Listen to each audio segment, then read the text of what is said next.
The Havoc.com welcomes all the participants of the webinar who have joined from across the country. Before we start, let me give you a brief introduction about me and the Havoc.com. Basically, science communication is a genre of writing which is least focused today. Our aim is to make these knowledge of science available to every single person of the country and making the country scientifically strong. To change the thinking process and ideology towards new innovation amongst common people is our dream. With this dream, my name is Om and I'm the co-founder of the Havoc.com along with my two other co-founders and three chief authors. We welcome you all. Also, to the newest content, we also welcome our guest authors to write on our website for the same, and the information about the same will be provided at the end of the webinar. Coming to today's webinar, that is Knowledge Beyond Your Niche, with our speaker, Ms. Arpita Desai, Head of Quality Management at BellaSeno, Leipzig, Germany. Without taking much of our time, let's start our today's webinar. I welcome Ms. Arpita to continue the meeting ahead. Thank you very much. I would also like to thank the Havoc.com for having me. And like you said, without further ado, let's begin. And we'll start with, this is an overview how we will proceed, but we'll come across each point as we go ahead. So we'll start with the introduction. I believe that your identity should be what and who you are, not just your degrees. So I am a passionate healthcare innovator who loves to help people and spread happiness and positivity. But of course, we are Indians, so degrees is as much important. So just to give a brief idea, I am Masters in Biomedical Engineering from Germany. And giving a brief introduction for today's talk, as Om already mentioned, we'll talk for knowledge beyond your niche. That's how diverse you should develop your field and your knowledge about, and that's what we'll talk about. It does sound a bit heavy and intensive topic, guys, but it's not really if we understand it right.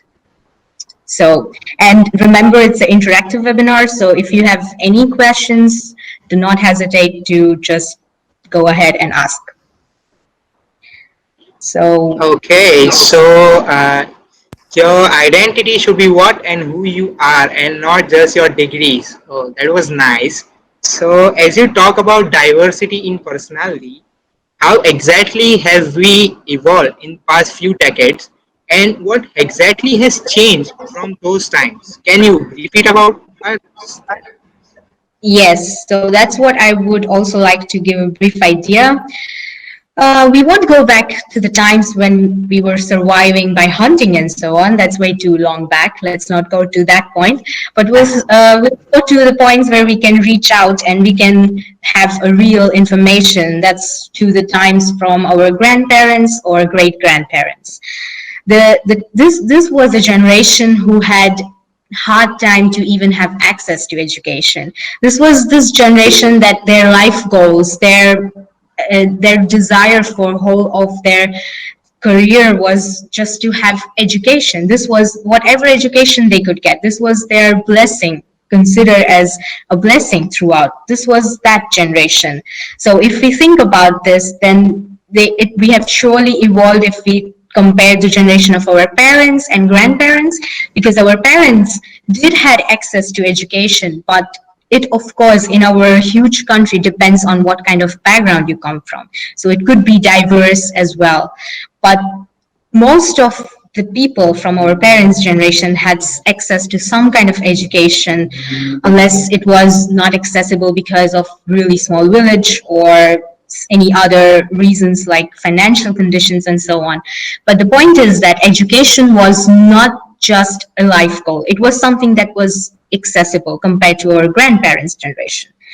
And hence, in their generation, the important part or the life goal was to have more stable livelihood. So we could consider like a good job or developing a family business. These were the things which were more important, basically to have a more secure livelihood. And they would choose something out of this. They would be doing it for whole of their life lives, and they would retire, or at least they would dream to retire peacefully and without much of a hassle. This was mostly these two generations, let's say. The furthest the evolution our parents had was to have a bit more investments, like maybe in real estate, in stocks, or this kind of minor, small things going on around.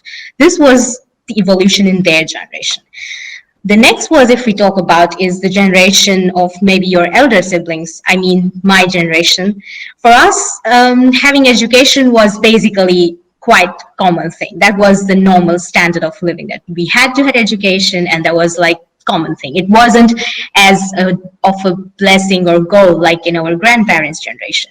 What was more trending in our generation was this new terminology of following your passion, or just do what you love, this kind of thing.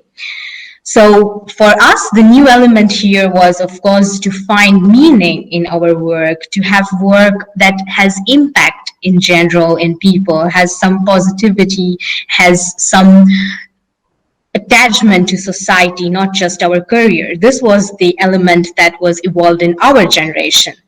But the thing is that the generation gaps became much smaller as we evolved. So to be honest, although the audience, most of the audience today and myself or the millennials don't have so much of age gap, but we do come from different generations. So for your generation, of course, this follow your passion thing has still stayed, as we know, and finding meaning and impact of work has also stayed, and it's for good. I think it's something that should stay.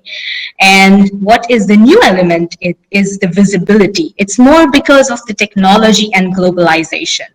This has resulted in so much of diversity of information available at any corner of the world that this is now the important element. So also for us. So if I compare, to be honest, you wouldn't believe how I came across this idea of doing biomedical engineering. It was actually subscribed to a physical newspaper for students.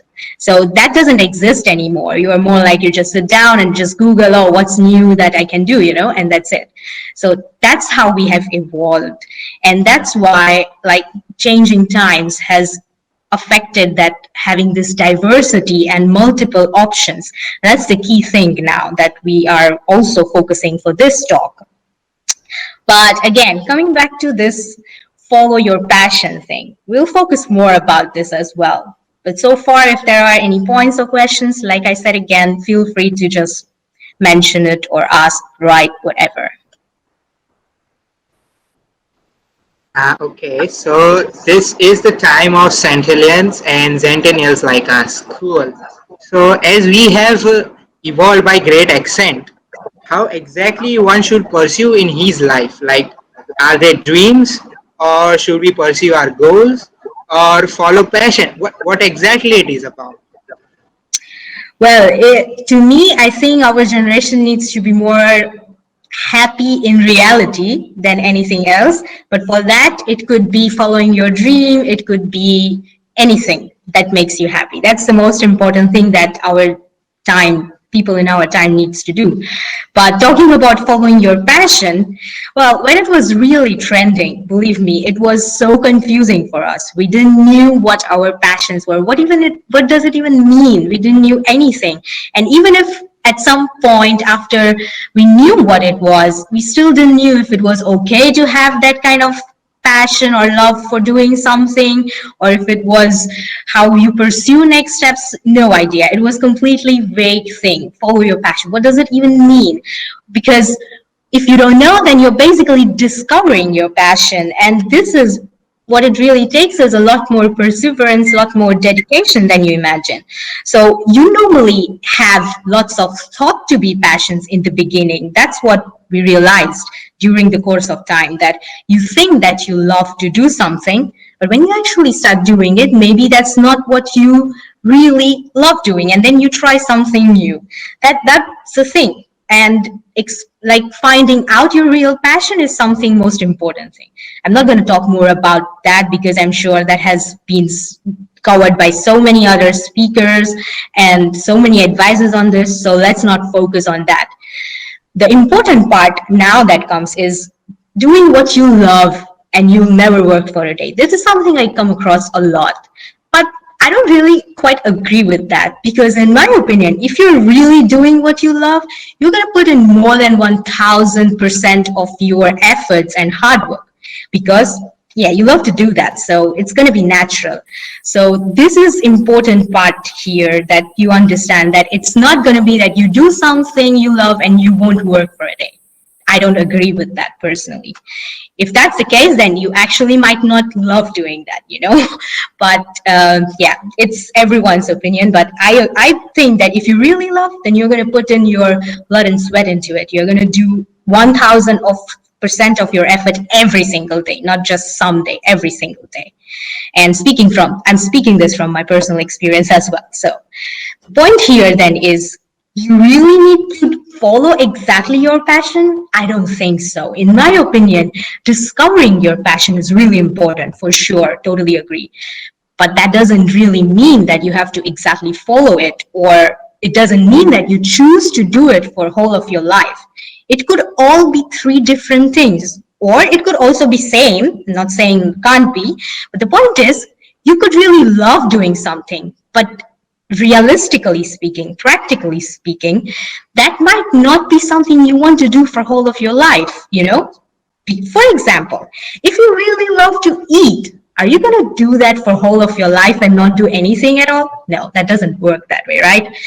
Similarly, giving a bit more realistic example with all three parts of this, consider Dhoni, for example. His passion was football. Now imagine, in his generation, if he would have followed that as a career, so he discovered that, oh, he really loved doing football or playing football, what point of career he would have been at this point if he would have continued to choose to work for that for whole of his life? Nah, it doesn't work, you know. He had to be realistic, and that reality check to him was given by his coach, and we all know the story. The point is, he never stopped believing. The point is, we are in a generation that we can have multiple passions. It's okay. By the time he retired, cricket was also his passion, right? We all know that. That's what it's about. All three doesn't have to be same.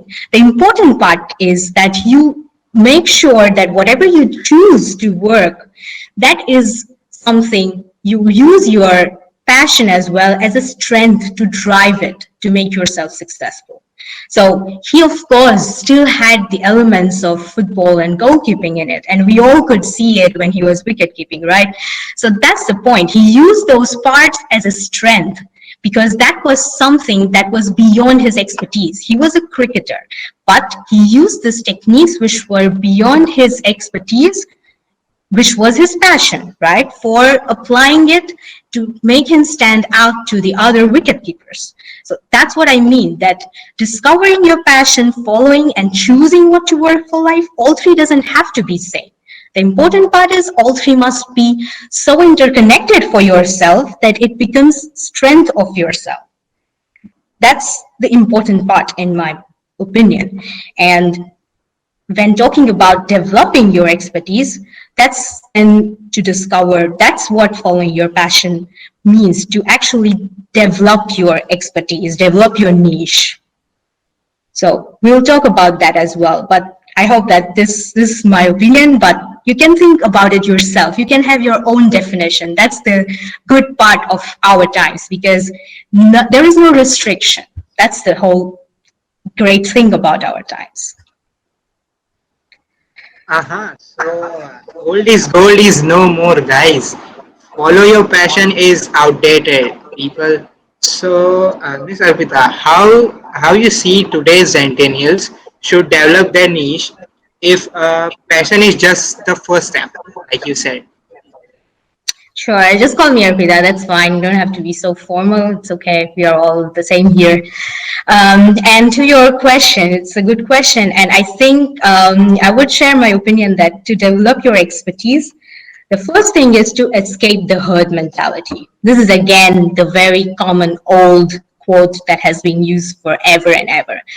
But I think it has always been misinterpreted. What it exactly means, it doesn't mean that you have to do completely different than what rest of the people are doing, because like I said again, it's not realistic. We live in a country which has population of 1.3 billion people, and I think maybe even more in the next census, trust me. But the point is, if you think worldwide, 7 billion people and more, you really think you can come up with completely new which no one has ever thought about? That's not practical or realistic. The point here is in the quote itself. It's more about the mentality. You can do something that has always been done, but you have to yourself develop in it diverse way that you can use this thing as a part to explore yourself. For example, Einstein. He did something completely new. He did what rest of the researchers used to do, he did his research, he studied, but the point was his mentality was different. His application of his knowledge was different. He developed in diverse way. That's what escaping really means from herd mentality. Because if you understand, herd basically follows one thing. So that's basically you develop your niche and that's it. You go ahead for the rest of your life. Don't do that, because that would basically not help you to grow. The important part is develop yourself in multiple areas. That would already set you apart.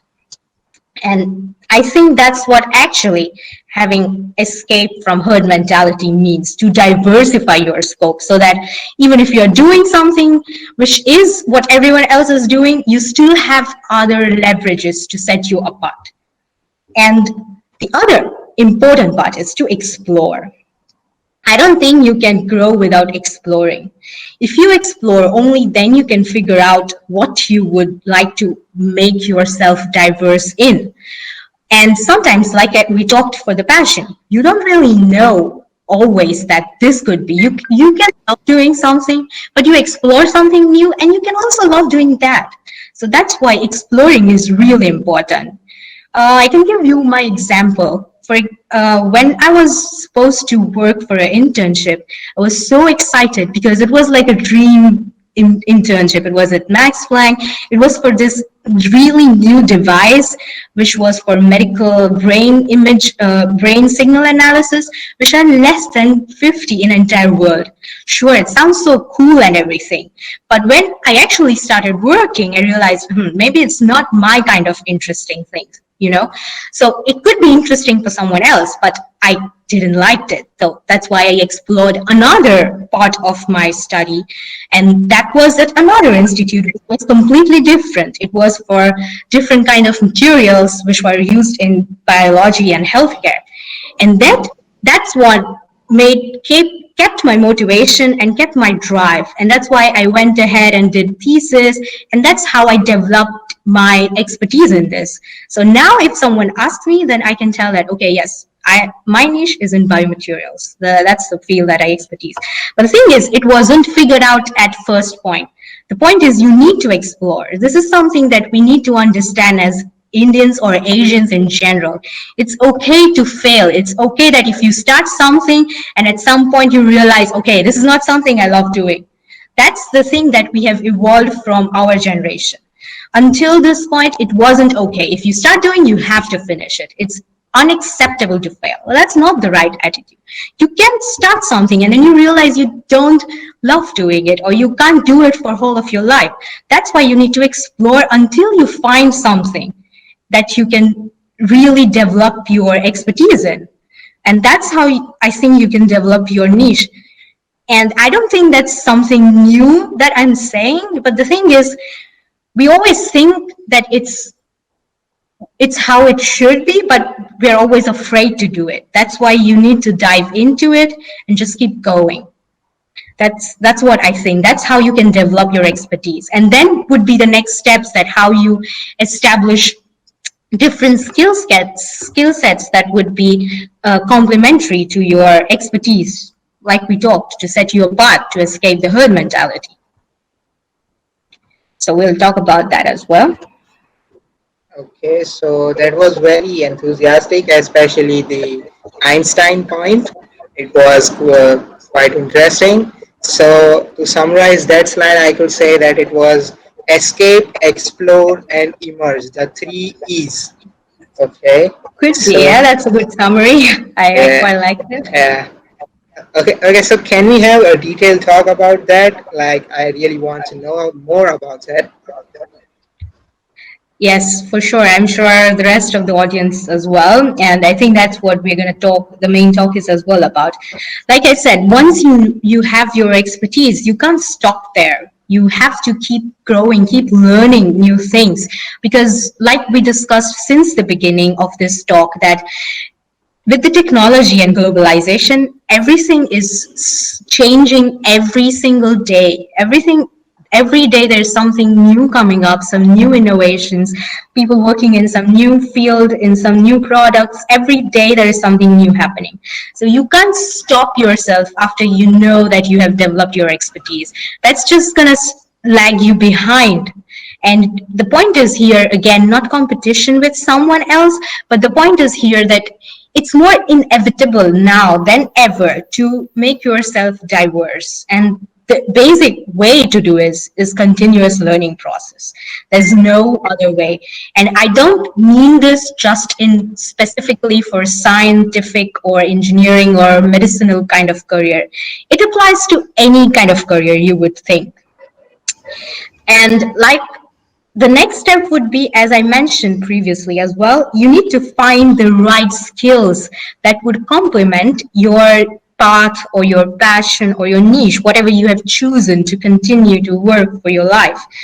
And for this, you have to, again, like we said, explore and then emerge and then figure out if it's the right combination or not. I could give a few examples. For example, I know a friend of mine, she has done double PhD in neuroscience, psychology, and then she decided to combine it by developing her skills into digital area. So she is now developing apps and having website for this kind of psychological, neurological, scientific things. That's basically because, like we said, the recent times are more about visibility. So it's more about she could make her knowledge to visible to more people around the world by developing this skill than not having developed that skill. She could reach out to more people around the world. So that's what it's about. You need to find the right skills that will complement your chosen path. Another way, I think, could be choosing your main path, which is by itself interdisciplinary. So it itself is a combination of maybe multiple things, and this could be your main path that you're choosing. But still, the first point applies. Continuous learning process applies to all. But the point is here you have a bit more leverage because you're choosing the interdisciplinary principal path. For example, mechatronics is one example in engineering where people study about mechanical engineering and electronics. Another example is biomedical engineering itself. Why not? We study healthcare, anatomy, physiology, we study informatics, we study electronics, we study mechanical, everything, but we study them as a part of application on healthcare. So that's how you can, this is another way to also go with interdisciplinary as your principal path. So by default you have that, but you still need to, like I said, continuously learning process still applies. You can't stop to grow yourself. The next could be choosing less chosen path. This is a bit tough as we talked in the beginning because the population of the world is so much. So choosing something that no one has chosen is kind of impossible. That's why we always can think of choosing something less chosen. So it could be anything. It could be, for example, courses like metallurgy or material science, which are like not so common. Lots of people still do it, but they are still not as common as maybe civil engineering or mechanical or maybe other kind of science courses. The point here is you could also have some kind of practical training courses as your majors. You know, it doesn't have to be specific. So basically, you are training yourself for specific kind of jobs. Then you can explore. That's also another way because not so many people really do it, and that's why industries have a hard time finding the right people to who has expertise in this. For example, 3D printing world. There are no courses in the world which teaches 3D printing as a major or in general teaches as a subject. So you could actually do practical training in there, and that's one of the most growing industry at the moment. Whether you take healthcare or whether you take any manufacturing industry, 3D printing is growing like never before. So it's really something. If you learn practical training, you have a lot more options to choose from, and there is a lot more competition. It's something no one thinks of because, like I said, it's less chosen because it's not readily accessible. And the last, but it's still there, is you can still go mainstream and yet develop your expertise in multiple areas. Now, this is always applicable at any time of your life. You can always choose something, what everyone else is doing, what we already discussed as well previously, but still you can continue to develop yourself in multiple areas. For example, I have a friend who is a general surgeon, and she developed herself as a gut healer. And now she's a YouTuber. So basically she's using, general surgeons, general is in the name. But the point is, she made her expertise or niche in gut healing. How many people do you know who is focused just on gut healing? I don't know many, to be honest. And then she's now a YouTuber, and that's even more rare. So you can think in this manner as well, to go mainstream, but still trying to find the right diverse skills to go with it and develop your expertise in multiple areas. So I think these are quite a few options. And to summarize, I would say choose path, not just follow your passion, because like we discussed, all three are insane, but you need to choose a path, develop your niche in that. That's more important. That's the bottom line of it, that you need to make it diverse, diversify your knowledge. And it doesn't help to just diversify even in the skills that are not complementary. I know a friend whose passion was mathematics. So it's not something that she couldn't have done for a living, Her passion was mathematics, but she chose to be a dentist. She didn't stop after being dentist. She was still continuously exploring her passion to strengthen her chosen path. She cracked the CAT exams for MBA. She continuously learned the other foreign exams for mathematics, which helped her actually because she learned MBA and so on, and then it helped her to develop her own clinic. So that's what I mean. Diversifying your knowledge never hurts. It's always useful. In fact, like we discussed, it's inevitable. Another point is try to develop transferable skills when you're developing the multiple diverse skills. So of course you have your niche, you have your expertise. So if someone asks you, what you're good at, you should be able to answer that. That's for sure in most important part. But besides that, whatever skills you develop should be transferable. For example, this friend of mine we talked about, who is a neurosurgeon and a digital healthcare innovator, her skills of this digitalization are easily transferable, right? She can apply that to any industry she wants, because in today's technological savvy world, you can go and develop app if you know how to develop apps. So those skills are transferable. So that's the important point. And if you have more skills, believe me, it's always going to be useful. You can talk more languages. For example, I know a civil engineer who has studied surgical courses, a general surgeon and civil engineer. Can you imagine how many people he can talk to from how many different areas of life? That's what it's about. I know a scientist who is actually a cheerleader, professional cheerleader in food. She has actually danced and cheerlead in FIFA. Can you imagine? So it's not that you can't follow. Today's time are the best times to follow as many things as you like.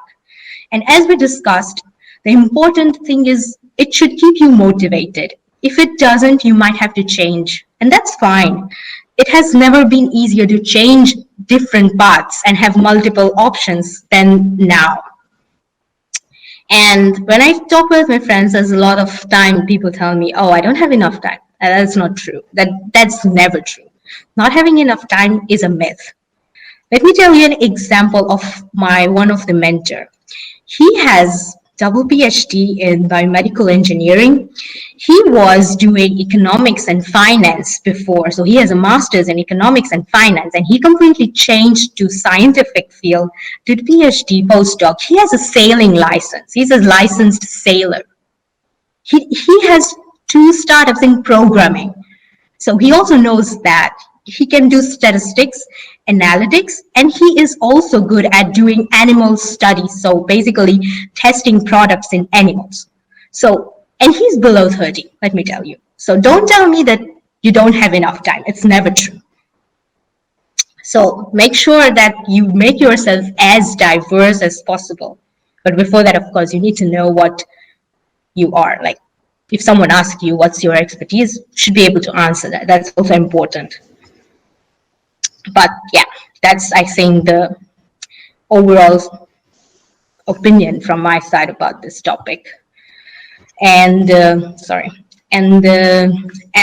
the Havoc has already said, this is an interactive webinar, so I think let's go Q&A, because this is a topic where I really wouldn't prefer to talk alone. It's more about interaction. It's more specific to each individual. You can't really generalize things.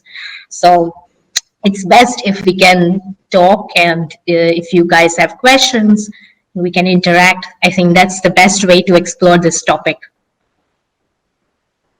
Okay, so those were some amazing tips and tricks, and I'd like to add one other point to your summary. That were the 3 E's I like the most. That were the escape, explore, and immerse.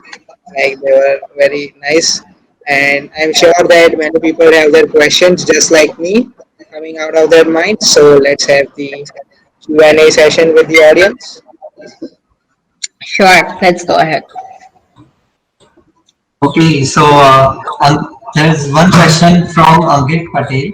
So he's saying that what if I choose a career option and then losing interest in it, but I want to continue doing it, and he's losing passion in it, but he wants to continue it. So what should he do? I mean, it's a good point.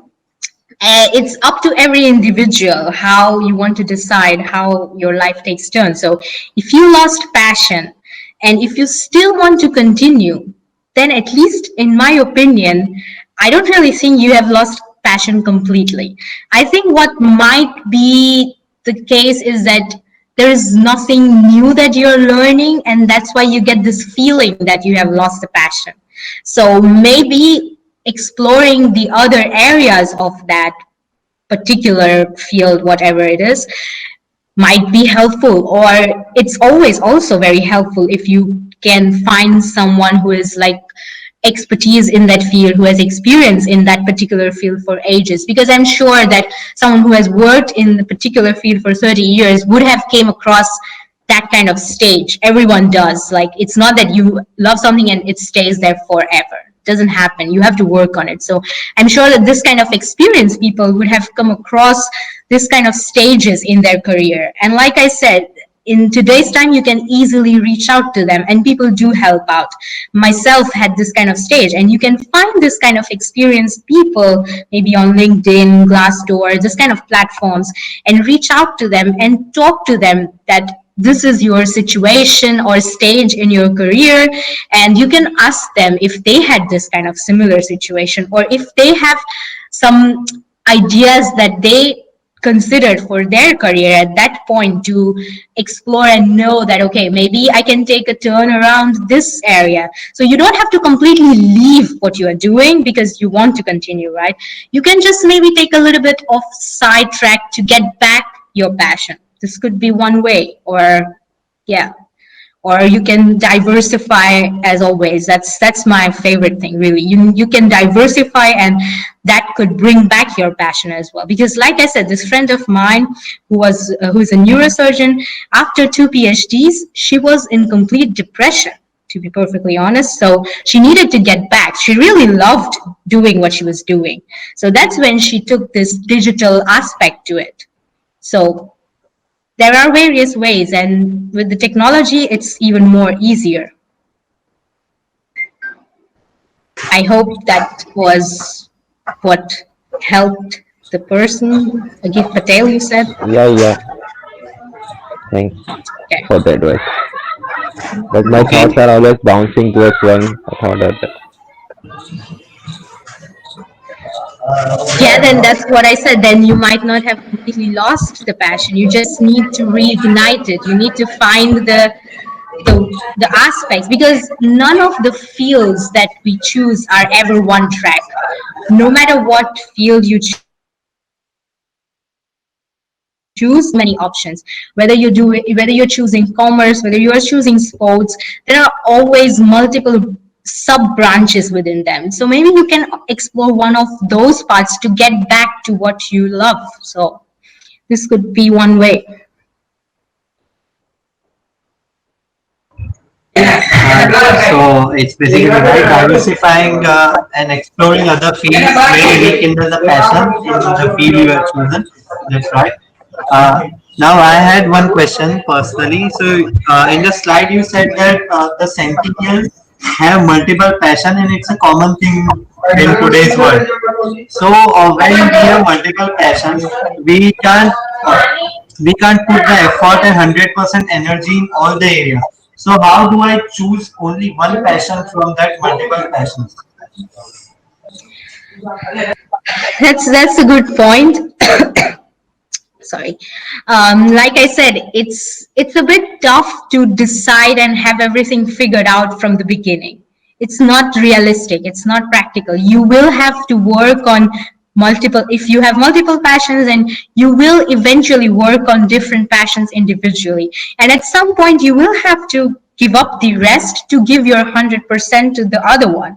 And if it turns out that, okay, no, maybe this was something I liked, then you might have to switch. And to be honest, in nowadays, it's not that big of a deal. And speaking from industrial point of view as well, we have lots of people as well working who were, for example, I have a colleague who was in banking. So she had no idea what the scientific parts work, what medical devices, nothing. But she was bored, so she wanted something else. And she was really someone who had this another passion, that she wanted to do something that has impact on people's life.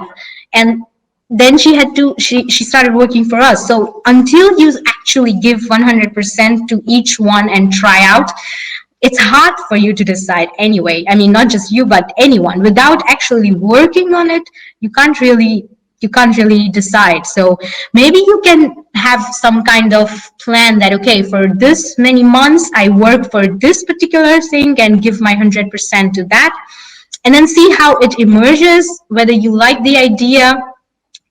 And then you can have some kind of experience, if that's possible, depending on what different passions you have. And then you can try the other one. So until you try and actually work and live it, you can't decide. You have to do that. And that takes time out of your life, but I think that's worth it, in my opinion. Yeah, that's true. So if I basically explore, then only I will get to know what's in it. Exactly. That's a point that many people have, and it's a common question that how should you choose your passion, or how should you discover that this is something your passion. So one Vibhor Singh has the same question, that his friend is having trouble in choosing a particular field of interest. So I think that if you can give some tips or tricks from your personal experience, so it would be very nice. Sure, I can try. I mean, choosing something is, like I said, it always begins with thought to be passion. So for example, I also didn't knew when I chose biomedical engineering that, oh, this is what I would like to do. I just read about it in this newspaper and I thought that I would like that. Then I tried, but it turned out fine and I liked it. But for example, the example I already gave for my internship. So this was when I had to do some kind of job or internship, and I had this opportunity to work in this amazing research institute, and I was really excited and I thought that I really liked it. I thought, but when I started working, it turned out that I don't. So I decided not to continue with my thesis. Of course, I completed whatever internship duration I committed to. But the point is, those months then aren't wasted. You can't think of it that way. Because it's also equally important to rule out the incorrect options, to find the correct options, because you can't always be correct in the first go. So you have to try different things. And like I said, I understand that it's a bit difficult, especially with India or in general with Asia, because we are always taught that you have to be successful in the first go. Failures aren't an option for us. Like our mindsets are set like that. But it's okay if you don't like what you thought you would like. So I also don't know what his interests are, but depends, because nowadays there are also lots of different companies who are open to these ideas of students. So for example, if you really like working in a manufacturing company, then you can approach different companies and ask them to have, I don't know, a few months of experience to really see what your life would look like. And like I said, lots of startups today, lots of different companies are actually by the young people of like just millennial generation or a generation before. So they are more open to this kind of exploratory ideas. So this could also be one way to try different things, because I know it's easy to say that, oh, you can try, but how you actually try. So this could be one way that you can try to approach different industries or different people who are actually working. Or like I said, again, you can find people on LinkedIn or Glassdoor which are of the same field that you are thinking that you would like. You can talk to them. You can ask them actually to work under them as a intern or as a shadow, where you see what they do every time, and this kind of options as well. I mean, in today's time, everyone are open to this kind of exploratory ideas. So you could also try this kind of method.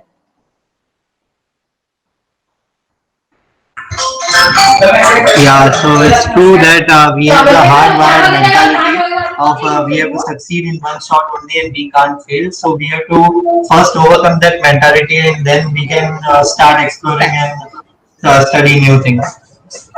Yeah.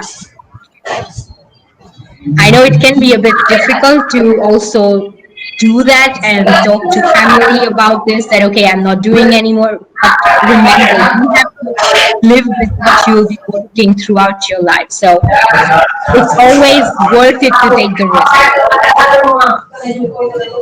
No one else is going to come and work what you are doing. So if you think it's not it, then just change it, try something else. Right. So it's never too late to change. Yeah, that's right. I agree with Never, that. exactly. Exactly. There's never too late. Okay, so if anyone has any question, you can ask. Okay, so there's a question that Sanskrit is asking. How do we Yes. stick to assertive habits? Um, that's a really good question, but I think it's too broad. Maybe she can specify what she's trying to explain in the question. Assertive habits for what? Or Like she for, can speak, she can speak if she can't explain by typing it. yes, if she can. Okay, so she's saying that habits that keeps us motivated, some type of habits that keeps us motivated. Okay, now I get it. Well, one of them is like a continuous learning process. I mean, constantly knowing what's going on around the world and what's actually specifically in your field, what's progressing or what you're working on, that having knowledge of the impact of that. So for example, if you're working on a particular product, then trying to continuously monitor its impact, having reading different papers and this kind of things can help.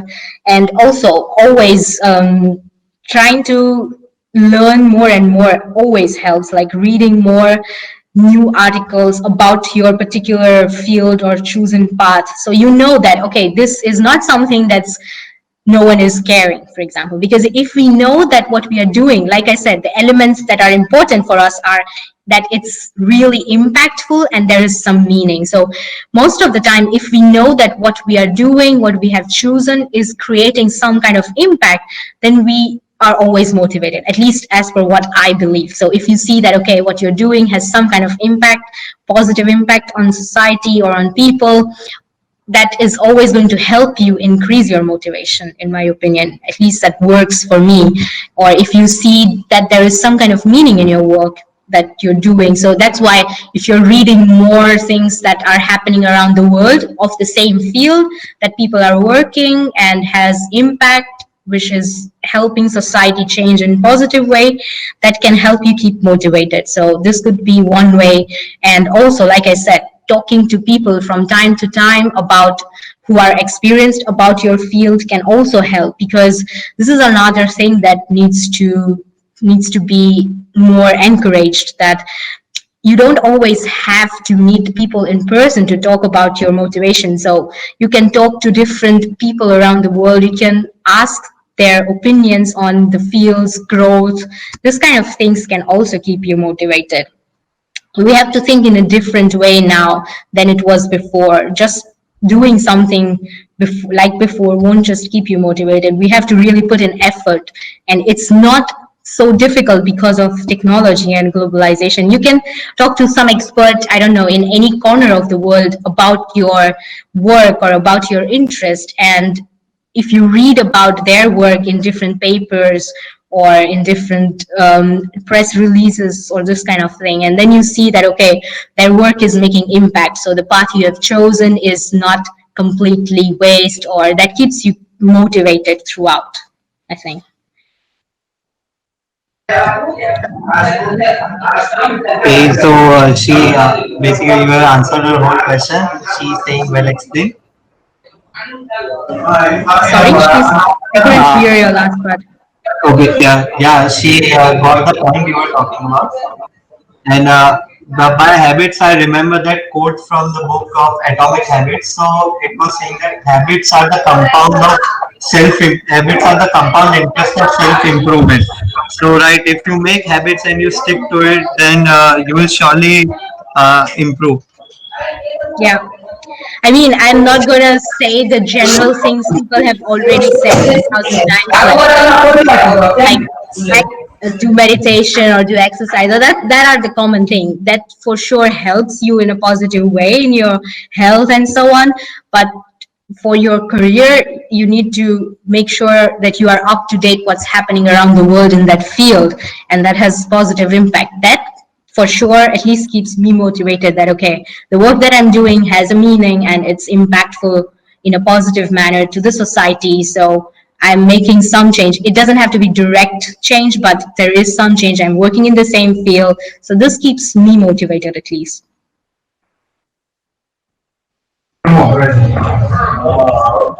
Yeah. So any participants have any more questions they can ask?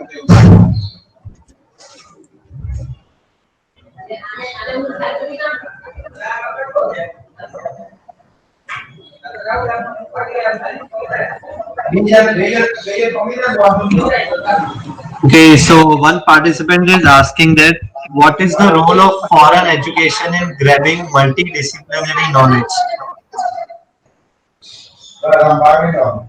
Um, that's also an interesting question. Of course, there are different education systems when we compare with different countries.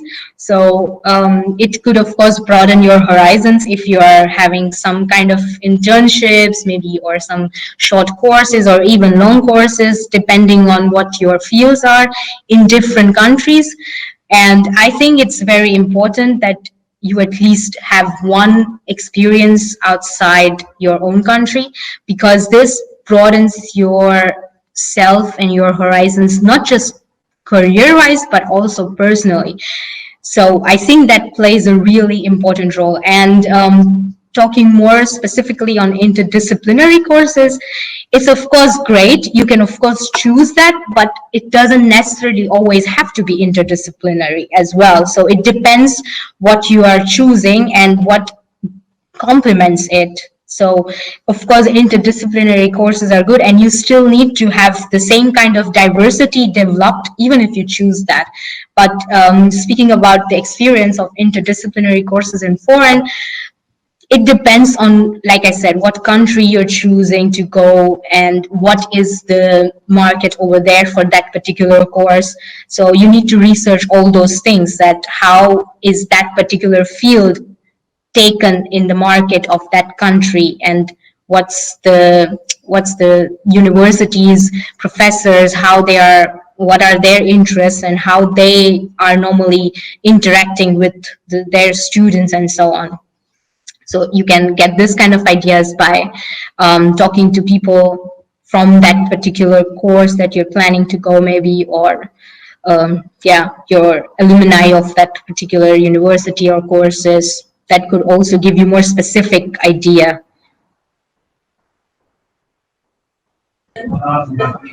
Does that answer the question, or is more? Yeah, it answers the question.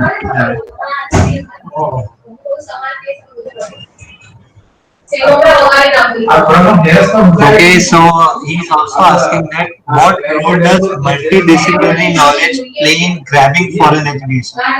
So, Grabbing foreign what? Sorry. grabbing foreign education. Okay. Um, Depending on what university you go. So there are always some courses which focus more on one particular expertise area. So based on that, it depends that whether multidisciplinary courses would be something they are more looking for. For example, the course that I decided to do was multidisciplinary, even if it was master's. So it was not focused on something like normally master courses are. So it's up to you, and everything is available in all different parts of the world. So and there are also generic courses, there are also multidisciplinary courses in different parts of the world. And to grab them, I think you need to have this kind of open-mindedness, like we discussed so often during entire course, that you might be choosing something multidisciplinary and that is going to have lots of sub branches. So if you are going to try out something out of those, it might be that you might not like it and you might have to change it. But you have to break this fear. You have to be willing to take the risk that it's okay if I have to change it. This would be the most important thing. And I really think that this kind of attitude would be something very easy to grasp when you are going out of India, because like I said, this kind of mentality is more Asian, particularly, not just Indian. So we have this thing that, okay, we follow and we do and we shouldn't fail at it. So it's even better if you are following a multidisciplinary course and trying out different things somewhere outside India. Then people won't judge you, basically, if you decided something and you drop out of it and you choose to do something else. But the important point is you shouldn't just do it out of fun. So you should not make it as a habit to just drop out of doing things or leaving things incomplete. It should not become a habit. That's also another thing to be careful of. That's the downside of this. But if you're careful with this kind of attitude, that you don't develop this habit of dropping out of things or leaving things incomplete, especially in multidisciplinary fields, then I think it could really work for you, because then you will always have multiple options to choose from whenever you would feel like changing. So this is always going to easy to grasp as well, wherever you are.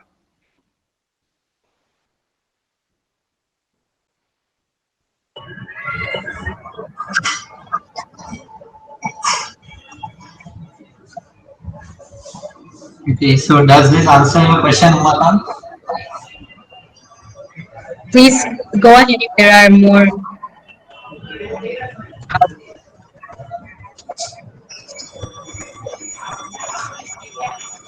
Okay. Participants can speak as well if they do not want to type. If they have any questions, they can speak as well.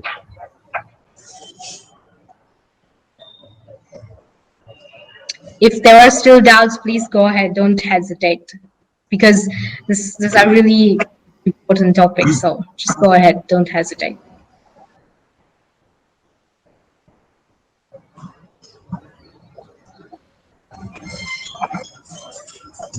Okay, so I see that there are no doubts. People understood the concept very clearly, and that's a good thing, I believe.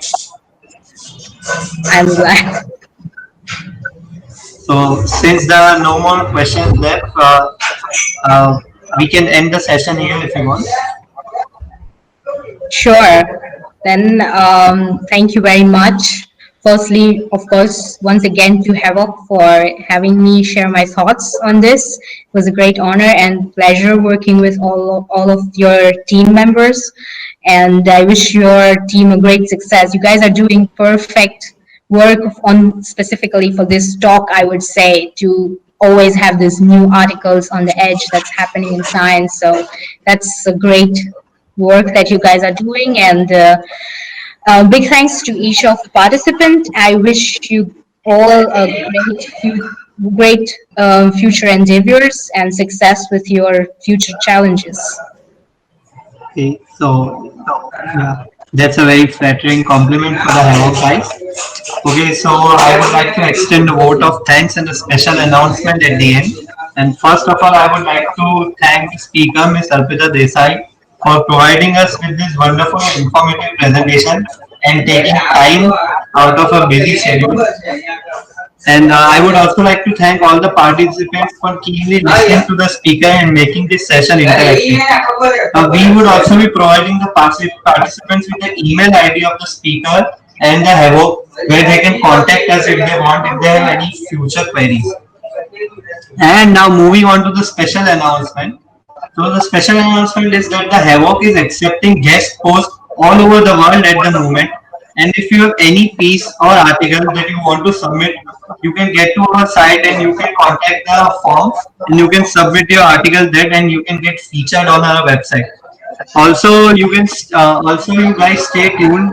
We have launched the YouTube channel and we are going to put this recording of the webinar on that channel so you can refer if you want in the future. That will be all. Thanks for joining and thanks for listening. Stay safe, stay creative, stay unique. Thank you, guys.